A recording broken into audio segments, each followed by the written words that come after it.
Rarely Verbal Bad at Nami here, and this will be a quick video to go over how I've been doing in the new split. I know some people have been struggling, and I've even had some people say Nami is dead to them, which I think is a massive overreaction. I've been very successful so far, and while some of that is going to come down to gameplay knowledge that I cannot impart in such a short video, I want to talk about the setup that has treated me nicely.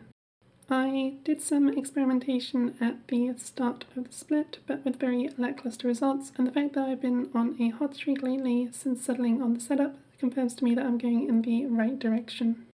Starting with some of the spells, I've been really liking Exhaust. It has a lot of strengths I think people are sleeping on, such as very few ADCs take cleanse at the moment, so there is actually very little counterplay for enemies.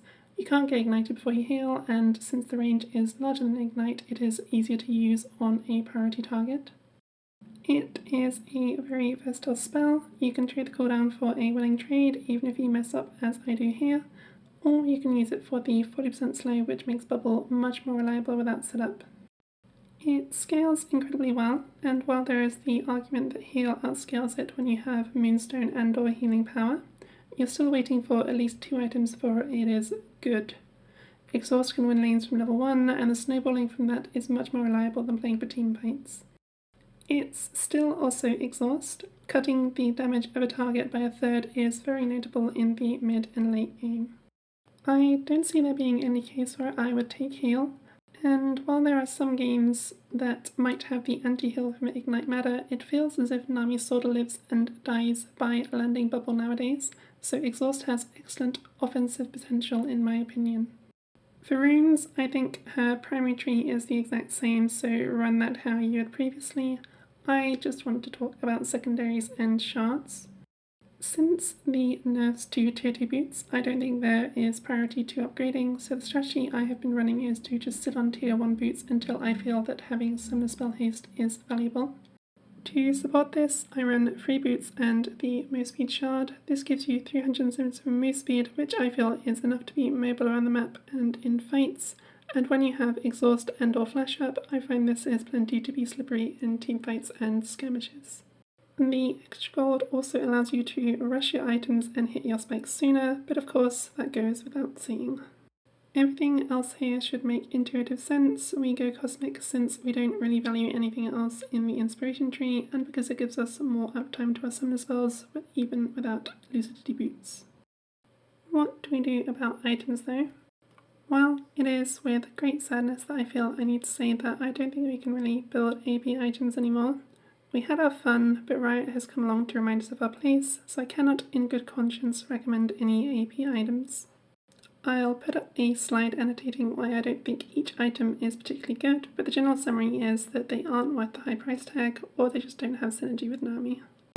Here's an example build I will run. I think the demise of Mandate has been greatly exaggerated. Putting it bluntly, I don't think that the Move Speed matters all too much in a lot of scenarios, both because the average player wasn't using it particularly well, but also since Nami's passive compensates somewhat decently, so I view it similar to Shurelya's when that was a mythic. Move Speed has diminishing returns, and sure, it does feel bad to have it taken away from Monday, but at the same time we got a better build path, it's 50 gold cheaper, and everyone's items have lost out in general. Monday is fine, and again we have to compare it to everything else. If we're not going a mandate, then what else would we build? Here is a slide of what I view as the downsides of the other enchanter items as our first option. Pause if you would like to read it. Second item has usually come down to whether I feel I need to build a specific item such as Mikhail's. If not, then I usually go Moonstone. Moonstone notably bolsters your healing potential, and while I'm not a huge fan of Staff or Ardent, if you're going to build them, then usually it makes sense to build Moonstone first. Those items aren't really worth it unless you have multiple champs that can make use of the buffs, but Nami struggles to keep uptime on those buffs without Moonstone. I haven't actually had games go long enough to really test the build beyond this, so I don't know, build whatever you think is good. Again, here is a slide of info on my thoughts of items. Go with whatever you think is appropriate. The only other thing I want to add here is that I found a rather goofy interaction with Horizon Focus because it uses the location that a spell was cast at, so if you E and walk forward at someone to use it, you can get value even if you're close to them. I don't know if this has practical use. It's more expensive than Mandy and does less damage, so you don't want to go at first. And then I don't know if it's a good option later in your build, since unless there have been unannounced changes, Mandate's damage is still not ours. Alright, so thank you for your time, and good luck out there.